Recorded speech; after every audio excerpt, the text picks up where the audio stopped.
It's one of the largest fires the city has ever experienced. The towering flames burned for days. Now, 10 years later, investigators still can't tell us what caused it.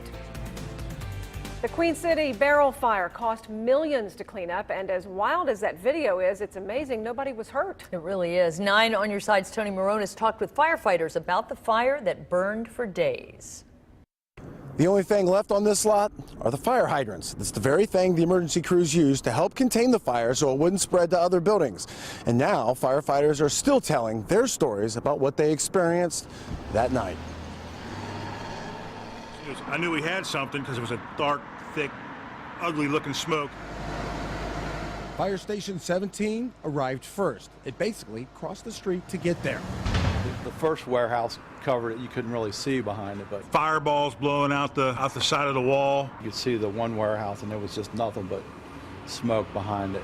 Captain Tom Pretty from Station 24 said this was no ordinary smoke in the air. People didn't realize was the volume of smoke that was involved and the toxicity of the chemicals that were involved. A lot of unknown chemicals were in the fire in those barrels.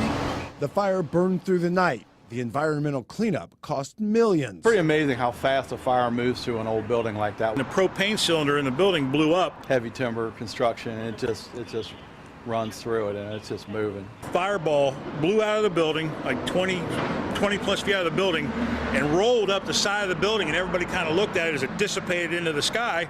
And then also you're looking around to see if everybody's okay, and everybody kind of checks themselves, and they look around, and like 20, 30 seconds later, everybody's right back to work doing the same thing.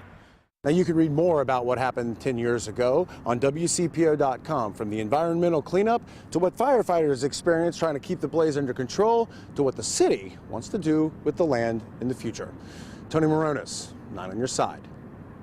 Tony, thank you. And this Sunday on WCPO.com, we'll have special coverage on the Queen City barrel fire.